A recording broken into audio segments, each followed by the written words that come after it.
MA ബേബിയുടെ മടിയിലിരിക്കുന്ന ആ minor ആരാണ് എന്നതൊക്കെ പിന്നെ അന്വേഷിക്കാം. മൈനറല്ല, ഇവിടെ താരം മേജറാണ്, മേജർ രവി. ഇങ്ങനെ വേദിയിൽ എന്നെ കണ്ടു കഴിഞ്ഞാൽ പലരുടെയും മുഖത്തൊരു നെറ്റിയിലൊരു ചുളിവ് കാണുന്നുണ്ട്. ഞാൻ വന്നിരിക്കുന്ന വേറൊന്നുമല്ല, രാജീവ് എൻ്റെ ഒരു അനിയനെ പോലെ ഞാൻ നിങ്ങൾ പാർട്ടിപരമായിട്ടും എന്ത് വേണമെങ്കിലും ഞാൻ എത്രയോ വർഷമായിട്ട് ഒരു 5-8 വർഷമായിട്ട് ഞാൻ കേരളത്തിൽ വന്നതിന് ശേഷം നല്ലൊരു ബന്ധം, എപ്പോഴും ചിരിക്കുന്നൊരു മുഖം, ഒരു കുട്ടിയുടേതായി ഒരു നിഷ്കളങ്കമായിട്ടുള്ള മുഖം. പിന്നെ അദ്ദേഹം രാജ്യസഭ MP ആയിട്ട് പോയ സമയത്ത് പലപ്പോഴും ഞാൻ അദ്ദേഹത്തിൻ്റെ പ്രവൃത്തികളെ ഫോളോ ചെയ്തിട്ടുണ്ട്. ഇവിടെ പല രാജ്യസഭ MP ഇവിടുന്ന് പോയിട്ട് അതിനുശേഷം പെൻഷൻ കാശ് വാങ്ങിക്കാൻ വേണ്ടി മാത്രം പോകുന്ന കുറേ MP അതല്ല ഞാൻ രാജീവ് എന്ന് പറഞ്ഞ MP കണ്ടത്. ഈ കേരളത്തിന് വേണ്ടി എന്തെല്ലാം ചെയ്തു പറ, മേജറുടെ കണക്കനുസരിച്ച് പറ, എന്ത് ചെയ്തു? എനിക്കിപ്പം 8 മണിക്ക് ഫ്ലൈറ്റാണ്, പക്ഷേ എങ്കിലും ഞാനിത് സംസാരിച്ച് പോകണം എന്ന് പറയാൻ കാരണം ഞാനൊരു ഇന്ത്യയെ സ്നേഹിക്കുന്ന വ്യക്തിയാണ്. എനിക്ക് വേണ്ടത് ജനങ്ങൾക്ക് ഉപകരിക്കുന്ന മന്ത്രിമാരും MP-മാരും MLA-മാരും. വെറും സ്ഥാനം പിടിച്ചത് അപ്പം അങ്ങനെയാണെങ്കിൽ അതിന് രാജീവിനെ കുറിച്ച് നോക്കിക്കഴിഞ്ഞാൽ 798 നിങ്ങൾക്ക് അറിയുമെന്നുള്ള അറിയില്ല, 798 ചോദ്യങ്ങൾ ഒരു രാജ്യസഭ MP ആയിട്ട് അവിടെ നിരത്തി വെച്ചിട്ടുള്ളൊരു വ്യക്തിയാണ് അദ്ദേഹം. ഇവിടെ ലോക്സഭ MP-മാർ പോലും അതുപോലൊന്നും പറയുന്നില്ല. ഒരു 90 ചോദ്യം ചോദിച്ചാൽ തന്നെ വലിയ കാര്യമായി. പിടികിട്ടി. അതുകൊണ്ട് P രാജീവിനെ ലോക്സഭാ MP ആക്കണമെന്നാണ് മേജർ വാദിച്ചു കൊണ്ടുവരുന്നത്. അദ്ദേഹത്തെ ജയിപ്പിച്ച് അവിടെ ഇരുത്തിയിട്ട് ഒരു നമ്മൾ സെലക്ട് ചെയ്ത് അവിടെ ഒരു MP ആയിട്ട് അവിടെ ഇരുത്തുന്ന സമയത്ത് അതിൻ്റെ പവർ ഒന്ന് വേറെ തന്നെയാണ്. അദ്ദേഹം നമുക്ക് വേണ്ടി ഇറങ്ങി പ്രവർത്തിക്കും എന്നുള്ള നല്ലൊരു ഉറപ്പുള്ളത് കൊണ്ടാണ് മേജർ രവി നിങ്ങളുടെ മുന്നിൽ നിന്നുകൊണ്ട് അദ്ദേഹത്തിന് വോട്ട് ചെയ്യണമെന്നുള്ള റിക്വസ്റ്റ് ചെയ്യുന്നത്. വേറെ നിങ്ങളൊന്നും തെറ്റിദ്ധരിക്കേണ്ട, ഞാൻ ഒരു ജനങ്ങളുടെ മനുഷ്യനാണ്. ന്യായം മേജർ രവി പറഞ്ഞാലും ന്യായം തന്നെയാണല്ലോ. മേജർ രവിയെപ്പോലെ ഇടതുപക്ഷ ജനാധിപത്യ മുന്നണിയുടെ ഒരു പ്രവർത്തകനോ അനുഭാവിയോ അല്ല അദ്ദേഹം. അദ്ദേഹം സ്വതന്ത്രനായ ഒരു വ്യക്തിയാണ്. ഓരോ സന്ദർഭങ്ങളിൽ ആ സാഹചര്യങ്ങളെ പരിശോധിച്ചിട്ട് അവലോകനം ചെയ്തിട്ട് അദ്ദേഹം ചില നിലപാടുകൾ എടുക്കും. അദ്ദേഹം അങ്ങനെ എടുത്തിട്ടുള്ള പല നിലപാടുകളോടും യോജിക്കുകയും വിയോജിക്കുകയും ചെയ്തിട്ടുള്ളവരാണ് നമ്മൾ.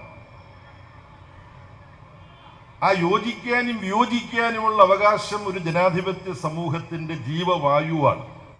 കറക്റ്റ്, അങ്ങനെയാണ്.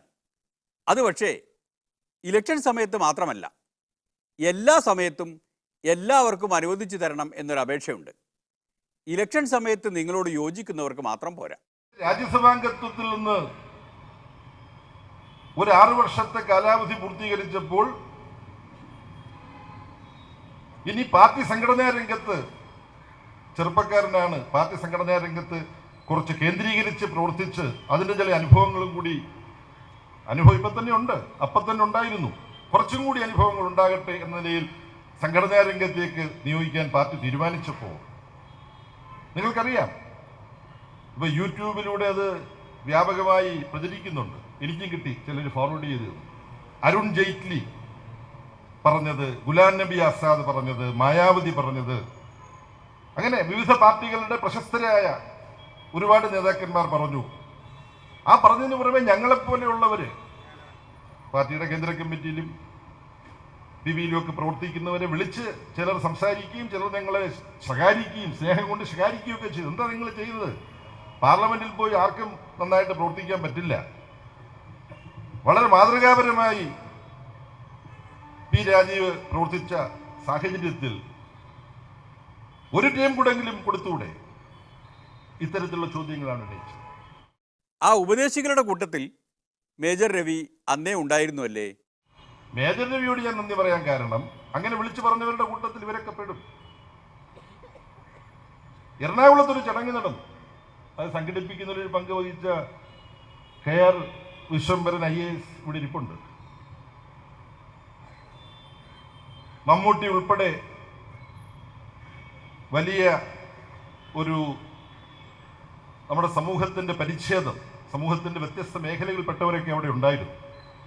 രാഷ്ട്രീയ നേതൃത്വത്തിലെ പ്രധാനപ്പെട്ട എറണാകുളത്തെ പല പാർട്ടികളുടെയും നേതാക്കന്മാരും ഉണ്ടായിരുന്നു. ആരൊക്കെയെന്നല്ല ഓരോരുത്തരുടെ പേരെടുത്ത് ഞാനിപ്പോൾ പറയുന്നില്ല. അങ്ങനെ പേരെടുത്ത് പറഞ്ഞാൽ ഞാനൊരു പ്രത്യേക ഉദ്ദേശത്തോടു കൂടിയാണത് പറഞ്ഞത് എന്ന് വേണമെങ്കിൽ തോന്നാം. അപ്പൊ ഇവരൊക്കെ സംസാരിച്ച് കഴിഞ്ഞിട്ട് ഞാൻ 2 വാക്ക് പറയാമെന്ന് പറഞ്ഞിരിക്കുകയായിരുന്നു. അപ്പൊ ഈ രാഷ്ട്രീയ നേതാക്കന്മാരെല്ലാം വ്യത്യസ്ത പാർട്ടികളുടെ നേതാക്കന്മാർ ഉൾപ്പെടെ ഉള്ളത് പറഞ്ഞത് ഇദ്ദേഹത്തെ പാർലമെന്ററി രംഗത്ത് പ്രവർത്തിക്കാൻ തുടർന്ന് നിങ്ങൾ വിടണം. ഇപ്പൊ എന്തായാലും 6 വർഷത്തെ ജോലി കഴിഞ്ഞിട്ട് അദ്ദേഹത്തെ നിങ്ങൾ പിൻവലിച്ചിരിക്കുകയാണ്. പക്ഷെ ഇനി ആദ്യം കിട്ടുന്ന അവസരത്തിൽ നിങ്ങൾ രാജീവിനെ പാർലമെന്റിലേക്കും നിയമസഭാ വേദിയിലും ഒക്കെ അയക്കുന്ന കാര്യം ആലോചിക്കണം എന്ന് പറഞ്ഞപ്പോൾ എൻ്റെ ഊഴം വന്നപ്പോൾ ഈ ടങ്കൻ ചീക്ക് എന്ന് പറയും ചെറിയൊരു കുസൃതിയോടുകൂടി ഞാൻ ചോദിച്ചു. എൻ്റെ സുഹൃത്തുക്കളായ രാഷ്ട്രീയ നേതാക്കന്മാരെല്ലാം അദ്ദേഹത്തെ പാർലമെന്റിലേക്ക് അയക്കുന്ന കാര്യത്തെക്കുറിച്ച് ശക്തമായിട്ട് പറഞ്ഞു. ശ്രീ വിശംബരൻ ഓർക്കുന്നുണ്ടാവും. എന്നിട്ട് ഞാൻ ചോദിച്ചു, ഇപ്പൊ ഇങ്ങനെ പറഞ്ഞവരെല്ലാം മനസ്സിലൊന്ന് കുറിച്ച് വെച്ചേക്കണം ഇങ്ങനെ ഇവിടെ പറഞ്ഞു എന്ന്. എന്നിട്ട് പറഞ്ഞു, കുറച്ചു കാലം പാർട്ടി സംഘടനാ രംഗത്തൊക്കെ വിട്ടതിന് ശേഷം ചിലപ്പോൾ പാർട്ടി തീരുമാനിച്ചു എന്ന് വരും പി രാജീവിനെ വീണ്ടും പാർലമെന്ററി രംഗത്ത് ചില ചുമതലകൾ ഏൽപ്പിക്കാൻ. അങ്ങനെ പാർട്ടി തീരുമാനിക്കുമ്പോൾ നിങ്ങളിപ്പോ ഈ പറഞ്ഞ അഭിപ്രായം മാറ്റിക്കളയരുത്. രാജീവ് പാർലമെന്റിലേക്ക് പോകേണ്ട ആളാണെന്ന് ഞങ്ങൾ മുമ്പൊരു യോഗത്തിൽ പറഞ്ഞിട്ടുണ്ട് എന്ന് സമ്മതിക്കാൻ തയ്യാറാവണം.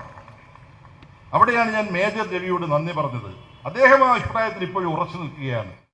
അപ്പോൾ മേജർ രവി ആയിരിക്കും എറണാകുളത്ത് LDF വേണ്ടി കാര്യമായി വെടിപൊട്ടിക്കുക, അതുറപ്പായി.